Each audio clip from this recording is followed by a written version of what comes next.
I'm seeing everybody posting about this PPP shit, right? And like, I'm like, damn. I'm like, damn, hold up. Is they really liking people? So me personally, I just felt like if you was missing out on that shit, you was done. Like, and at that time, I was just at a low time in my life when the PPP shit was going on. It just caught me at the right time. So, like, yeah. Yo, why the fuck I just go on a website that one of the ladies said you can go up on her and it's a warrant list for everybody that did the PPP? Why the fuck is my name really on there? Like, what the fuck am I supposed to do? Like, I wasn't the one that did that shit. My cousin typed that shit up. Like, would I get in trouble if she was the one that did all the typing shit? Like, I didn't even know what was going on. She just told me I could get some money. Shit, give her $3,500. I ain't gonna lie though, I'm low-key scared as shit. Like, everybody else that did that shit, can we make like a group chat and just check on each other every day or something? For anyone involved in the PPP drama and all the people crashing out about getting arrested and being prosecuted for taking out PPP loans that didn't have businesses, I do not post free legal advice all the time, and I just so happen to be an attorney. And the best advice that I can give you is shut the up. Guess who else with a network of $2.5 billion applied for a $1 million PPP loan during the pandemic? It's an iconic woman. Are you ready? I bet you could guess. You want to guess first? Oprah Winfrey. Yep. Harpo Productions secured a $1 million loan for payroll. Can't blame a woman. You know she lives in California. The prices there are skyrocketing. I want to give you a couple of quotes she says, because she's so iconic. The biggest adventure you can ever take is to live the life of your dreams. And I'm sure you are. It's beautiful. Another great quote. Real integrity is doing the right thing, knowing that nobody is going to know whether you did it or not.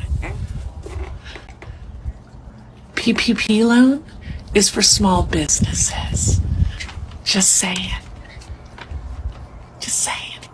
17 members of the Broward Sheriff's Office, which include both BSO deputies and detention deputies, released from the federal courthouse in Fort Lauderdale after being indicted on charges that include wire fraud after federal investigators said they fraudulently applied for and received funds from the Paycheck Protection Program, or PPP loans. Attorney Brian Silber represents 3 of the defendants, some of whom have either been suspended or placed on leave pending the outcome of the investigation. I can't comment on the nature of the case. Sheriff Gregory Toney said he first learned of the crimes in November of 2021, prompting him to investigate all 5,500 of his employees, including himself and other top brass. Of the 17 indicted, 7 BSO deputies and 1 sergeant in law enforcement, and 8 detention deputies and 1 sergeant in corrections. We learned the defendants involved received tens of thousands of dollars, and while the investigation has proved that some of whom were investigated did have legitimate businesses, at the very least, the 17 now facing federal charges allegedly did not. If you're going to be participating in criminal activities, we don't want you in this profession. PPP loan fraud cases are popping up all over the country, but this particular one really caught my attention. 39-year-old Anton Matthews of Wheeling, West Virginia was just indicted for stealing $50,000 in a CARES Act loan fraud. In his loan application, he said he was operating a food truck making $100,000 a year, when in actuality he was serving time in prison for cocaine distribution. Yes, you heard that right. An inmate in federal prison successfully navigated the PPP loan application process to rip off $50,000 while wearing an orange jumpsuit doing air squats in the exercise yard. And while I disapprove of any fraud, I kinda gotta respect the hustle here, just a little bit. Mostly, I wish I was the FBI special agent assigned this case. I suspect that proving this one beyond a reasonable doubt won't be a heavy lift. And that's what happened. This is Damara Holness. She's a former president of the Broward County Black Democratic Caucus. She's also the daughter of former Broward County Mayor Dale Holness, who's running for Congress. Well, she's just been charged by the feds for PPP fraud. According to the feds, she received $300,000 in PPP funds for a consulting company that supposedly had 18 employees. This company was also supposed to have around $120,000 per month in payroll expenses. However, the feds say she didn't have any employees at all. The feds also say that she paid accomplices to pretend that they were her employees. She's facing up to 20 years in prison and a $250,000 fine. She's been released on a $100,000 surety bond. And listen, man, the feds have established a hotline where people can call and report other people. They're actively looking for the public to help them prosecute, man. Y'all be careful. Y'all going to jail. I just want to know, what made y'all think y'all could get away with this fraudulent PPP loan scam in the first place? Never ran a business, nothing, but all of a sudden you creating these fake LLCs. We told y'all this was going to lead to you going to PPP prison, and you did it anyway. This is what makes me feel like all of this was a setup. Okay, how were so many legitimate businesses ignored, couldn't get the relief they needed, but all these fake LLCs weren't? I need to be a worse person. What the actual fuck do you mean that you fraudulently applied for PPP loans and you got them? You actually got $80,000 from the government, which is most likely taxpayer money. So these loans were our taxes. And you don't have a business? And now you're crying on TikTok because you are about to get arrested because the government is enforcing this stuff as of the last year and a half. What the actual fuck do you mean you got the money? I would have thought that apply, no, you don't qualify, and then the feds come to my house and put me in jail because I applied for that. The actual fuck do you mean? Multiple people got this money. Update on the PPP warrant. So I didn't think that it was real at first because it's been about 3 years since I did mine. And man, I'm gonna take my lick because at the end of the day, I knew what I was doing when I did it. I knew that it was a possibility that, everything could go sideways. I see a lot of comments, people got negative shit to say. They want to say, oh, you committed fraud, you knew what you was doing whenever you did it. And I get that, I get it, it's all good. But at the end of the day, man, every time somebody going through a negative situation in their life, y'all want to add negativity to the negative situation as if it's not already negative enough. And most people don't understand, when we was doing our thing, man, shit, it's hard out here. A lot of people don't understand, man. I'm already a convicted felon. I did damn near 8 years, 7 years and 9 months to be exact. And shit hard. And so I'm going to just take my lick on the chin, man. So everybody wants to know, what did I spend my PPP money on that's worth me going to jail for 20 years? None of it's worth me going to jail for 20 years. Let's just get that out the way. But I did get this $10,000 limited edition Michelet watch that I really, really wanted. I got this $1,600 Gucci bracelet that I absolutely love. I also picked up these lovely Gucci shades, and I adore these. Also got me a pair of Cartier shades. If you're not from the Midwest, you don't know about the Cartis, baby. Also got me these pair of Alexander McQueens, which I've yet to wear, but I'm gonna wear them one day. And then my favorite purchase is this $1,700 Gibson guitar. I don't know how to play the guitar, but I was gonna put LED lights behind it and put it on my wall in my room and have it look all pretty and all that stuff. I never got around to doing it. And then besides that, I just got little knickknacks. This shirt, I got an iPad. I took a trip to Atlanta, me and my friends. I only paid for myself though. Just little stuff. Yeah. None of it was worth it, but y'all want to know what I did with the money? That's what I did. 3 of the people who took out their loans, y'all going to jail. I do not play with the IRS. My mama used to work for the IRS. I'm not playing with the government. Y'all are going to jail. For $792.6 billion have been taken out. Oh, y'all going to jail. My cousin gonna tell him he got a Chick-fil-A now. He don't have a chick or nowhere to lay. He's going to jail. Oh, it's too brave for me. Oh, no, honey. Look at all these names. I don't want to put your business out. Y'all going to jail. Oh my goodness. Let me double check. I know I ain't on here. Make sure nobody ain't use my information. Y'all going to jail. Arrest warrants are dropping. Arrests are being made right now as we speak. Do you know who's going down? The first person is Love and Hip Hop star, was sentenced to over 17 years in federal prison for misusing PPP loan money. They used it on child support allegedly and luxury items. The next person to go down is an Olympic skater. For 10 million bucks, he screwed the government for 10 million bucks. You know what he used the money for? To finance a film with our tax money. Lisa Bloom, allegedly a prominent attorney in Los Angeles, a woman who represented all the accusers for that Harvey Weinstein weirdo. They had to pay a fine of $274,000. These cases underscore that PPP funds, that free money wasn't so free. Did you lie on your application? Are you on the list? The list is right down here. I'm going to send you to ProPublica PPP tracker. Check to see if your name's on the list. You're going to be surprised of all the companies. Put your old business in there. Put your neighbor in there. You're going to see all the people that got free money. Story time about how I went to prison for getting a goddamn PPP loan. Okay, so I'm just going to start from the beginning when I got indicted. It was March 15, 2023. Me and my husband had just left from going out to eat, because my son recently had like a kidney surgery or whatever, and we had been in the house. We've kind of been stressing and whatever. We sitting in the car chilling, and a car pull up, and my husband like, who the fuck this is pulling up in my yard? I'm like, I don't know.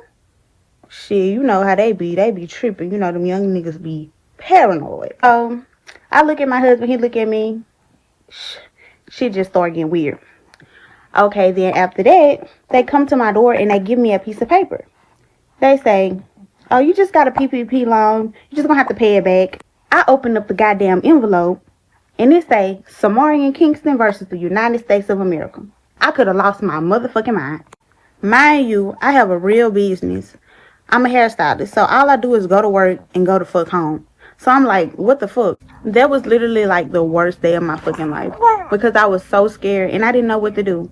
And then me, like, I always try to do the right thing and, like, you know, not get into any trouble, and I got in fucking trouble. And every fucking body did it, so I'm like, why the fuck I'm getting in trouble? You know, like, that shit had really pissed me off. So I ended up going to court and finding out that it's a whole fucking conspiracy case with 23 other people that I don't even fuck with. I was scared as fucking court, didn't know what the fuck was going to happen, but I ended up getting a little bun, so I was able to go. Living below your means is not the same thing as living deprived. You can still live on less than you make and say yes to things that matter to you. But the thing is, you're saying no to the things that really do not matter to you. Some examples of this is like last year, we decided that we really weren't getting much value from eating at restaurants anymore. It was literally costing us like $50 to go out to lunch for like getting 2 meals, maybe an appetizer, 0 drinks, and like paying tip on top of that.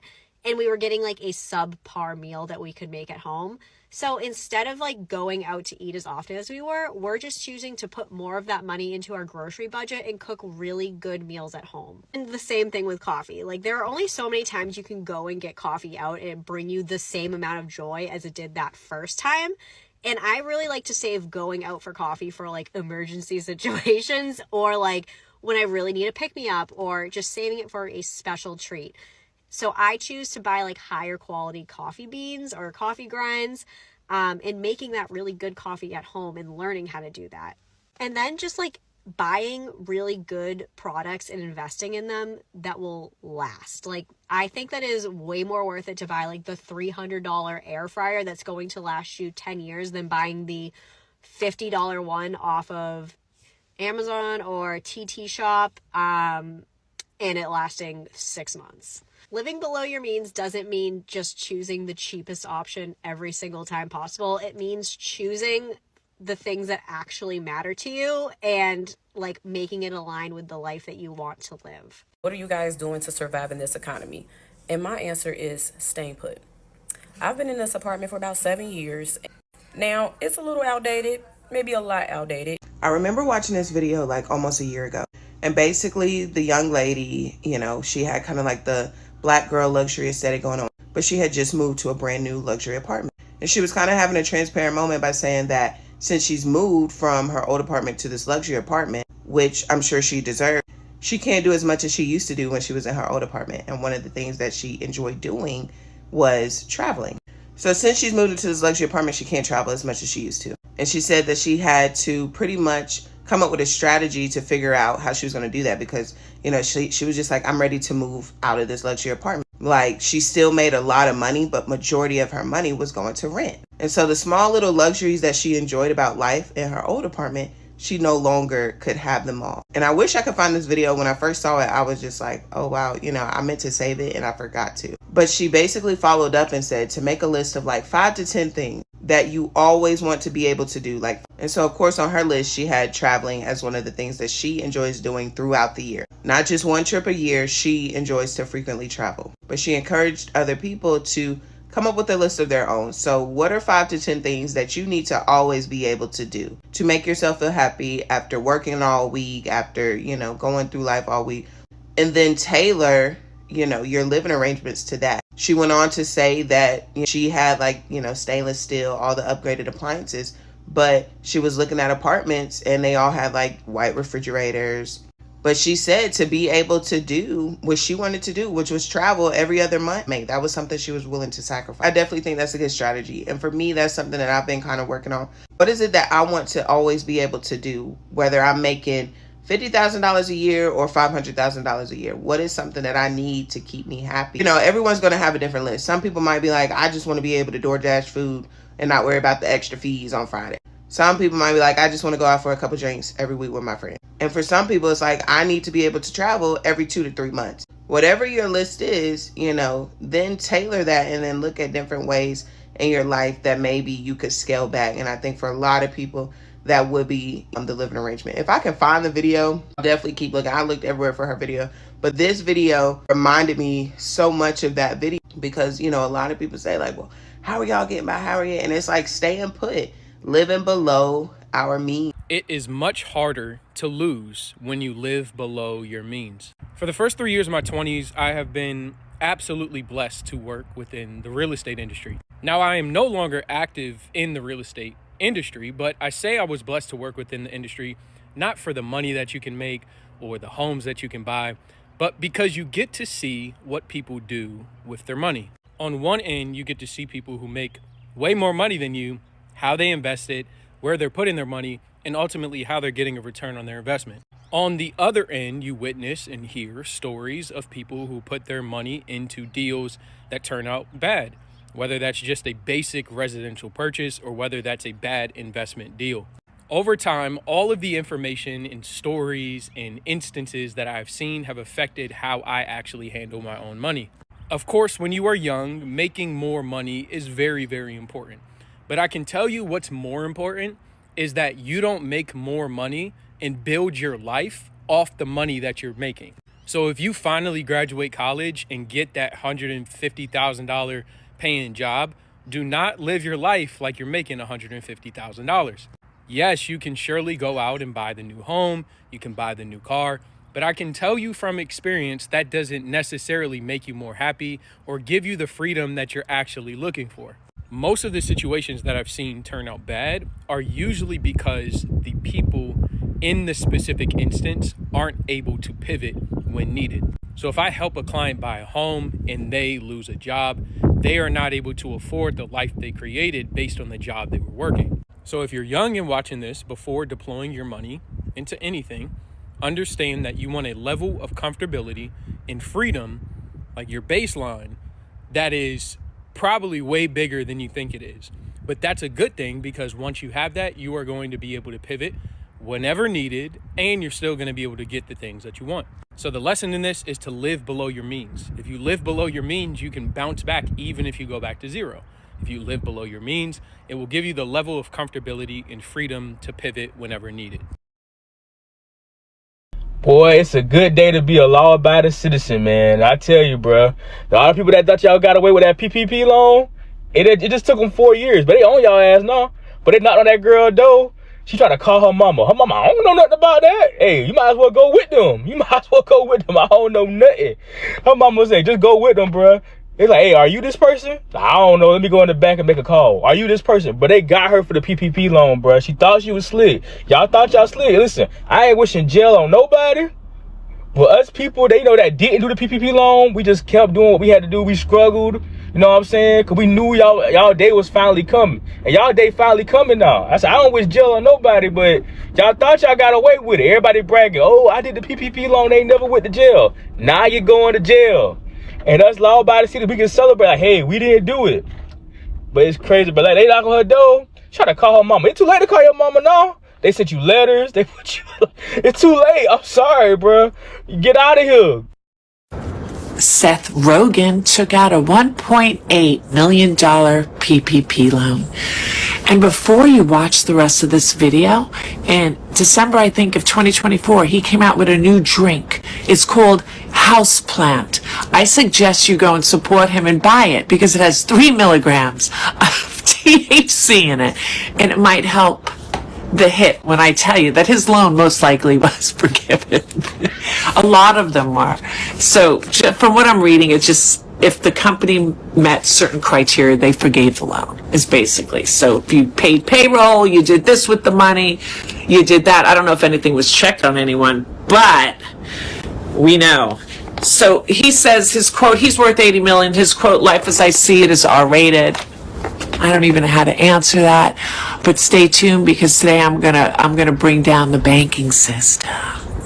PPP loan fraud cases are popping up all over the country, but this particular one really caught my attention. 39-year-old Anton Matthews of Wheeling, West Virginia was just indicted for stealing $50,000 in a CARES Act loan fraud. In his loan application, he said he was operating a food truck making $100,000 a year, when in actuality he was serving time in prison for cocaine distribution. Yes, you heard that right. An inmate in federal prison successfully navigated the PPP loan application process to rip off $50,000 while wearing an orange jumpsuit doing air squats in the exercise yard. And while I disapprove of any fraud, I kinda gotta respect the hustle here, just a little bit. Mostly, I wish I was the FBI special agent assigned this case. I suspect that proving this one beyond a reasonable doubt won't be a heavy lift. And that's what happened. Have a great day, and be cool.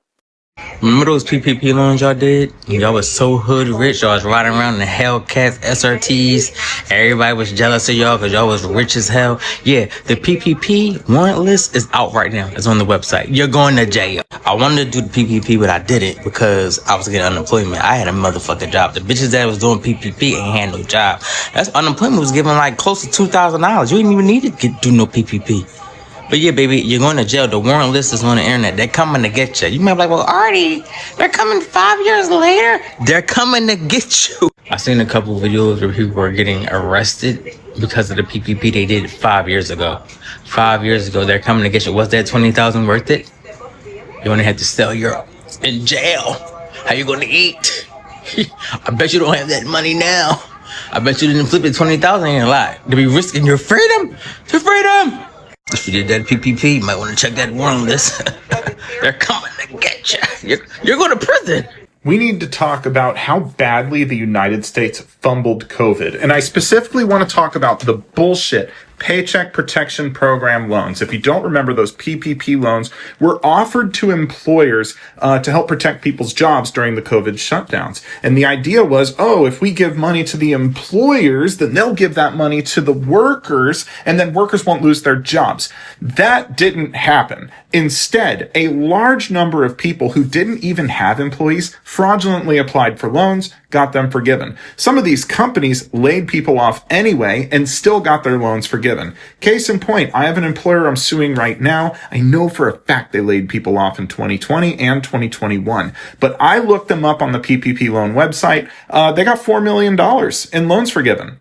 That's not a loan. That's not forgiveness. They took your money. They took money from American taxpayers, laid off workers anyway, and put that cash in the owner's pocket. That's why Rolex saw their best sales years ever in 2020, 2021, 2022. The luxury markets, the travel markets exploded during that time. Why? Because our government funneled money from the taxpayers to the rich. Once again, the United States had an opportunity, a necessity to take care of the working class. And what did they do? They stole from them. So I'm going to rip this employer a new one. We're definitely going to talk about this loan forgiveness. I think some fraud might have occurred here. But either way, this trickle-down economic bullshit needs to stop. It doesn't help anyone. We need to invest in the working class. Fuck it. At this point, just cut checks to low-income people. It can't be worse than just writing off millions and billions of dollars to the rich who do nothing but put it in offshore accounts anyway. We need a change. We need it immediately. This is just absurd. Trickle-down economics is bullshit. I just got off the phone with the lawyer. He's telling me the best options that I have are to turn myself in. Like, what did I do to deserve this? Okay, you guys, I'm over here stressed out because you remember when the PP loan was here? I did the PP loan and I just got oh my God, I just got a letter in the mail that said I'm subpoenaed to court for this. And if charged, I'm facing 10 years in federal prison. 10 years in federal. Hold on. Matter of fact, let me get the paper for you guys. I'm going to show you the paper. Hold on.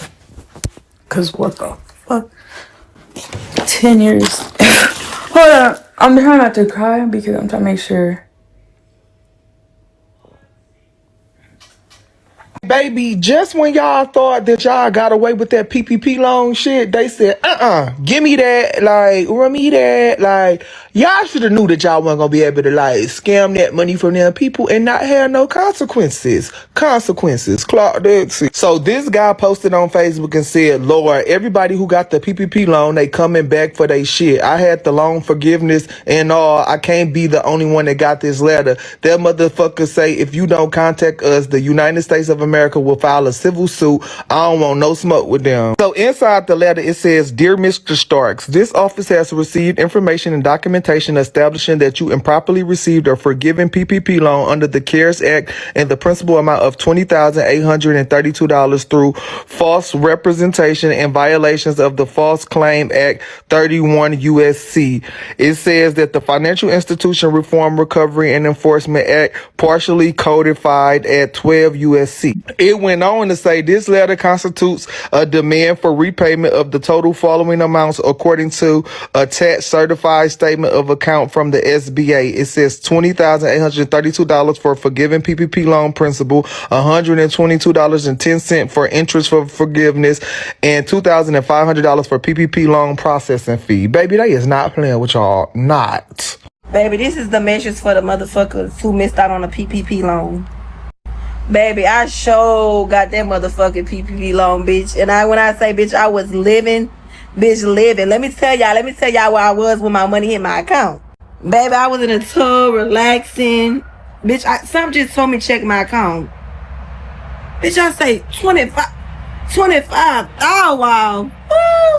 Bitch, I took the most hoish bath in America. Bitch, I hurry up, cleaned and got on out of there, bitch. I'm 25,000 more rich around this bitch.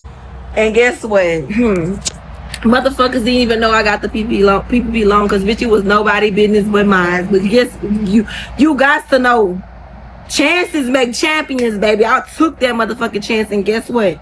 I got that PPP loan forgiven. So guess what? I don't owe them a fuck ass thing. And no, I didn't go to jail for it. Y'all, the next one, oh bitch, I'm getting that one too. Baby, motherfuckers was scared and guess what I was? Get my information put in. And guess what? Them motherfucking bands made me dance, bitch. Bitch, I was $25,000 more up around this bitch. And yes, my name was on that motherfucking list, but I didn't give a fuck. Y'all was broke and I was up. Hallelujah. I heard them PPP loans to touch back down. Who ain't finna be on that train? Me? Baby, lock me up. throw away the key, put it under the jail, do what you gotta do, baby. Prison time, fed time, the money gonna be there when I get out. Everybody that did that PPP loan last time is out and free. They ain't did no jail time. They ain't even get caught. Who? PPP loan, here I come, baby. PPP stand for pressure, pressure, pressure. Okay? I'm finna apply it. And I'm finna get that loan back. I already know what I'm doing with the money, baby. I'm going to buy me a dinosaur. I'm finna go buy me a giraffe. All kind of unnecessary stuff to get rid of the money. I might buy up this neighborhood that I'm living in. I don't know. It just depends on how I may be feeling. If PPP loan gonna see me, gonna hear me, gonna feel me, baby. I need it in my life. I ain't declining this time, yeah. Sign me up. How much is the payout? When do I get it? How long do it take? Will they be able to track it? Will they know which account I done put it in? Let's go. What happened in 2020 during the pandemic? That's where I never got chased by niggas. My bitch keep calling my phone thinking I'm with a whole town on outside spinning. I low-key feel bad for niggas. They sing my songs, I fuck they bitches. I'm gon' get rich or die slander. Nigga, this life ain't for beginners. Tell folks that come get his hoe. Hot ball-headed ass don't know how to listen. You wanna come in this grass and that's your ass out here? We better. You wanna play the bed? That's your brave. I'ma let you keep on digging. I ain't gon' front like I'm some beating, cause most of my things I just be chillin'. Slap. All you niggas be bitches. You take the key, you get the fuck out the kitchen. Bounce out the conscious and bust off of there. Cause some of you niggas just not worth killing. Shit, I'm tired of paying for gas. Cause some of y'all blocks just not worth spending. Why didn't you qualify for that? Because of the kids? You're able to claim them as dependents, even though I do have them a good portion of the time. They just don't go to school where I live. Or stay with you. They do most, like when I'm not working and stuff, they'll stay for weeks on end and stuff. Oh, at your brother's place? Yeah. Why'd you say they 100% live with him then? Well, because they don't have rooms there or whatever. They just stay on the couch, so I can't. At your place? Yeah. His place, though, they have rooms? Yeah. How? For all three of them just on the couch at your place? Yeah. For how long? Weeks on end? Yeah. Whenever I don't have work. I just want to say something real quick. Yes, I'm one of those moms that do get food stamps, and yes, I'm responsible with my food stamps. I don't get junk with my food stamps. I buy shit to last for the whole damn month until the next month, and if I have to go buy groceries with money, I will. But unless it's holidays, then yes, I'll get like some knickknacks, like, of course, like for instance, Easter coming up. I'm buying a heli Easter eggs that's already filled with candy. Then I'm gonna buy Easter dinner, and that's it. But one thing I don't do is buy a bunch of junk, because my kids ain't about to sit around and eat junk all fucking day. Chips, snacks, all that shit. I'm not doing that. It's full cooked meals. And no, I don't get quick meals. I don't get all that pizza rolls and shit. I get actual food that you gotta cook. America can't be real. America can't be real. Okay, listen. I applied for food stamps back in, I think, January, and I got denied because I was getting unemployment. My unemployment was a lot. So as soon as my unemployment ran out, I applied again, and they seen I wasn't earning anything, and I didn't put any income down at all. And I don't have really income that you could track, right? Guess how much money in food stamps I'm getting? No, like I also have a daughter. Guess how much food stamps they get? I have no income on nothing I gave them. No income. Guess how much money they gave me? So y'all, I lost my food stamps, and I'm trying to tell y'all, that shit hurt. That shit hurt. I'm not playing. That shit hurt. So I lost my food stamps over 6 months ago, but I got put onto game, and I wish I would have did this before I had my food stamps. Like, this is what all the palm color folks be doing. Y'all better get on board. I'm about to tell y'all. So I started going to my local food banks, like, because I do need it. I need it for real. I started, getting into groups and stuff like that to figure out where they are. And I kid y'all not, let me tell y'all, at these food banks, it don't be a lot of us out there. It be a lot of who out there. And they be trying to fight over this food, but they give you real good food. Like, the ones I be going to, I'm like everything. I go to the store for like little knick-knack stuff. I don't go to the store for all my big bowl stuff. I get my meat, my fresh vegetables, my fruit, my grain, all of that. I'm talking about my canned, my non-perishable items. I get all of that.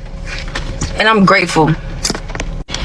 And if y'all want to see, like, how much stuff I be getting and what I be getting, like, comment, inbox me.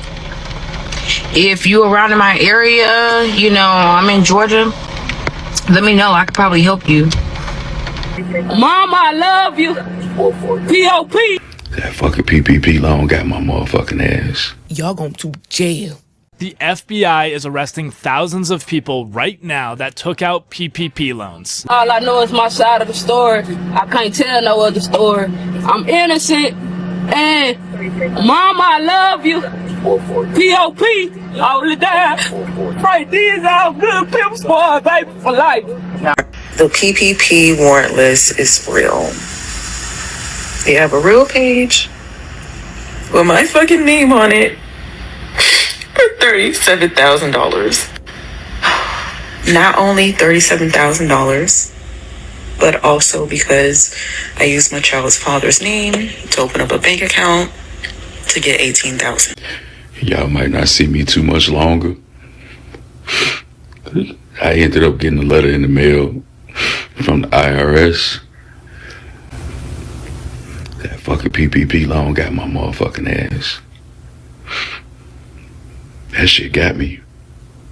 I took out a loan for $50,000 and I don't know how I'm gonna pay that shit back. Like when you in a fucked up situation, you in a bind, you in a fucked up situation, man, you willing to do any motherfucking thing to get out that shit. You willing to do anything to get out that motherfucking shit. You know, I was just in a tight spot. I was in a tight spot and I needed some money. And I didn't know they was just offering people money. And it's just like, we was in a motherfucking recession and the fucking pandemic, man. Wasn't nobody working for real, man. And then they told me that I gotta pay the money back or I'm gonna face federal prison time, dog. Federal prison time, man. For some, it's like y'all was just trying to. It's like this was a setup or some shit. And that was y'all playing with us like that, man. This shit ain't right. This shit ain't right. Donald Trump, you gotta do something about this, bro. Help a nigga out. You say you fuck with us. You say you fuck with us. Shit, show me. Show me, Donald Trump. Fuck with me, nigga. People are now going to jail for taking out PPP loans back in 2020 when they really didn't need to. Now, the woman that I showed you there has gotten the biggest sentencing that any of us have seen. She is going to prison for 9.5 years. She is currently counting down on her TikTok her next 30 days here before she goes and surrenders and gives herself up to police. This woman here was making a video telling people that you did not have to take out the PPP loan. Everybody was doing it back in 2020, and now they're finally starting to go to jail. And we don't know exactly how long this guy is going away for, but he said, I might be going away for a while. That PPP loan came back to bite me. And as people in his comment section pointed out, you thought you were committing fraud, was doing something right. I got $40K in PPP loans and 100% went to pay my employees, and I got a forgiveness letter with no issues. My PPP loan was great. I followed the guidelines. When you look up PPP loan, the last one, the fourth one right there, back in October, but in the past 11 hours, 3 different people have been charged with crimes regarding their PPP loan. So if you know anyone that got a PPP loan in 2020, check on them. FBI is arresting thousands of people right now that took out PPP loans. Let me explain. During COVID, the US government put out a program to help small businesses pay payroll. The money did get dropped into your bank account and people were using it for not the correct purpose. But that's the small issue. The big issue was how easy it was to get this money. The entire application was, what is your name? Do you have a business? No verification, no one following up, and a few days later, $10,000 just dropped into your bank account. People were taking out these $10,000 free money loans, meaning they never had to pay them back, even if they didn't have a business. The FBI is actively issuing thousands, if not tens tens of thousands of arrest warrants for people that took out these loans for free money. The only people safe here are the legitimate businesses that took out the money and used the money correctly. Everyone that thought they got the $10,000, I'd be waiting because they're coming. Ways that me and my husband save money while also living very comfortably on one income. First thing is we limit the amount of subscriptions we have. We have a YouTube TV subscription and I pay monthly for iCloud storage, but it's like $2.99, so it's not bad at all. Not having all these different streaming services has saved us a ton of money. Another thing we do to save money that has literally saved us thousands over the years has been car payments. My husband both drive older cars. I have a 2015 Honda CR-V and my husband has a 2015 Jeep Wrangler, and we're in a very blessed position to say that our cars are paid off, and just cutting out the car payment alone has saved us so much money. I'm like, cannot stress this enough, like to the point that we cannot even imagine buying a new car. Would never buy like a brand new car. We've already talked about like if we did want to get a new car, we would trade in our old cars and then get a used car. I have always been the one to say, as long as it gets me where I need to go, I don't really care what I'm driving. Another thing that saves us a ton of money is nails. I do not get manicures anymore. Sometimes I will on special occasions, like my birthday. I always go get my nails done. At our wedding and our honeymoon, I went and got my nails done. But I do my nails at home and I think they look pretty good. I think they look cute. I usually buy like the $7 press-ons. I recently invested in a gel manicure kit, and that has saved us a lot of money because every time I would go to the nail salon, it would be like $50 to $60, and that is just too much. Another thing we do to save money is use coupons. I would be lying if I sat here and told you that we didn't eat out, because we do. We love to go eat out. It's one of our favorite things to do together. We get a lot of coupons sent to our house in the mail. We take advantage of that. The way we save money is by shopping at Aldi. Aldi is key to saving money on groceries, too, because me and my husband are very particular about the type of food we buy. We try to buy organic and dye-free food just because we believe that's what's best for us, and it saves us a ton of money. If you want a part 2 on how we save money while living comfortably on one income, just comment down below. See you guys later, and happy budgeting.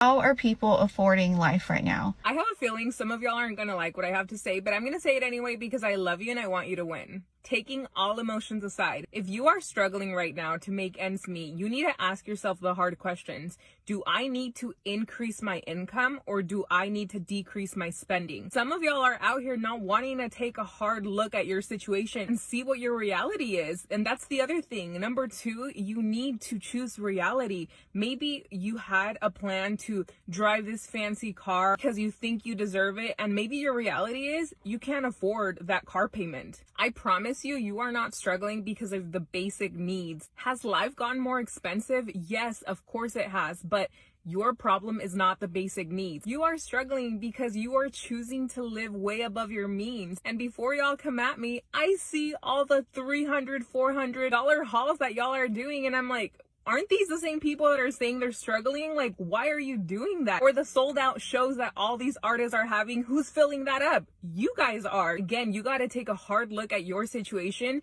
and control what you can control. And there is a lot you guys are not choosing to control. I will absolutely die on the hill that being able to train yourself to enjoy living below your means is the ultimate life hack. Being deliberate about what and when to buy, focusing on the necessity and quality will save you so much money in the long run and make you so much more fulfilled with the purchases you do make. Here are a few of the ways that I embrace underconsumption in my life. My car is a 2018 Kia Soul that I managed to pay off last December. You will literally have to pry this car from my cold dead hands before I go back to having a car payment ever again. I will run this car into the ground. I make my coffee at home, and no, we don't have a fancy Nespresso or Breville, just our trusty Keurig that we've had for years, and we literally just buy whatever store brand K-Cups are on sale that week. I'm really proud of this next one. I've gotten my everyday makeup routine down to 5 items, and that maybe goes up to 7 items if it's an evening look. I've always felt way more comfortable in less makeup, so I just leaned into that and stopped trying to buy every single product that someone else looked good in. And lastly, I've been very intentional about developing hobbies that I love that don't require me to spend a lot of money, like camping, hiking, working out, and content creation. There's honestly something so satisfying about being able to have a good time without spending any money. If you are on a debt payoff journey, you need to learn how to say no. And I had to say no for the first time today, and it was actually not as bad as I thought it was going to be. So I'm talking to one of my girlfriends, and we have plans tomorrow. And she goes, so we're going to go to lunch, right? Because we go to lunch fairly often. And I was like, well, no, I'm actually doing my like debt payoff thing, you know, and I've budgeted a certain amount of money every month for eating out. I think it's like $200 that I've budgeted every month for eating out. And I was like, not to be rude, but I've only budgeted, you know, $200 a month for eating out. And in my head, that's a one date night with my spouse and then one date night like with is a family date night. So like, I'm not trying to be a jerk, but I actually don't want to go out to lunch because I'd rather save that allocated amount for family time. And she wasn't mad by any means. She totally understood and was like, oh, okay. But the whole point is like, you need to live for your own financial situation and not others. And I'm going to have to say no probably a lot this year, and that is okay. And it's going to be worth it. So learn to say no, just live within your means, not other people's means. Living